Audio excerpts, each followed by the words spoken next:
ఆ పుట్టింటికి వచ్చి రాజకీయం చేస్తున్నా ఎంతటి త్యాగానికైనా పోరాటానికైనా సిద్ధమని ఏపీ కాంగ్రెస్ అధ్యక్షురాలు వైఎస్ షర్మిల అన్నారు.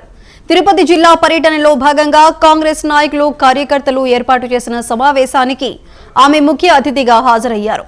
వైఎస్ఆర్ జగనన్న పాలనకు ఆకాశం పాతాళానికి ఉన్నంత తేడా ఉందన్నారు. హంద్రీనీవా ప్రాజెక్టును వైఎస్ఆర్ 90% పూర్తి చేశారని, మిగిలిన 10% పూర్తి చేయడానికి జగనన్నకు సాధ్యం కాలేదని ఎద్దేవా చేశారు. గాలేరు నగరి ప్రాజెక్టుల్లో మిగిలిన 50% పనులు పూర్తి చేయలేదని షర్మిల మండిపడ్డారు. మరి జగన్ రాజశేఖర్ రెడ్డి వారసుడు ఎలా అవుతారు? మాట తప్పిన జగన్ ప్రజలకు ఏం జవాబు చెబుతారు అని షర్మిల ప్రశ్నించారు. బీజేపీపై కూడా షర్మిల విమర్శలు గుప్పించారు. రామ మందిరం కట్టిన మోదీ తిరుపతిలో ఇచ్చిన మాట తప్పారని, ఏపీలో మోదీ కేడీగా నిలిచిపోయారని ధ్వజమెత్తారు. బీజేపీకి మద్దతు పలుకుతున్న జగన్ కూడా కేడీనేనని వ్యాఖ్యానించారు. కాంగ్రెస్ అధ్యక్షురాలు వైఎస్ షర్మిల వెన్నుపోటు కాదు కదా, మన కడుపులో పొడిచినా కూడా ఇప్పుడున్న అధికారంలో ఉన్న వైసీపీ పార్టీ అయినా, ప్రతిపక్షంలో ఉన్న టీడీపీ పార్టీ అయినా మొత్తం మోడీకే ఉడిగలు చేస్తున్నారు, వారికే బానిసలయ్యారు. ఎందుకు అని అడుగుతున్నాం. ఇటు జగనన్న గారైనా అటు చంద్రబాబు గారైనా ప్రజలకు సమాధానం చెప్పాల్సిన అవసరం లేదా అని అడుగుతున్నాం. మోడీ మనకు ఏం చేశాడని మీరు బానిసలయ్యారు?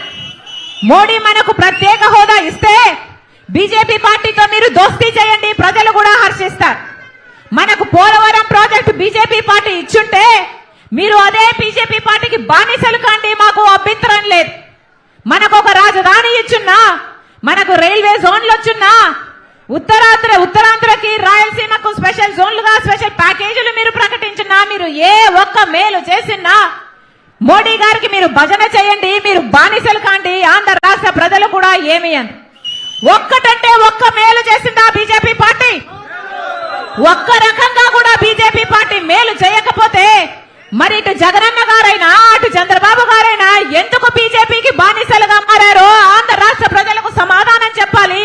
మీరు బానిసలు కాకుండా, మీరు బానిసలైతే సరిపోదన్నట్టు ఆంధ్ర రాష్ట్ర ప్రజలను మొత్తము బానిసలను చేయాలని చూస్తున్నారే, ఇది అమానుషం కాదా అని అడుగుతున్నా.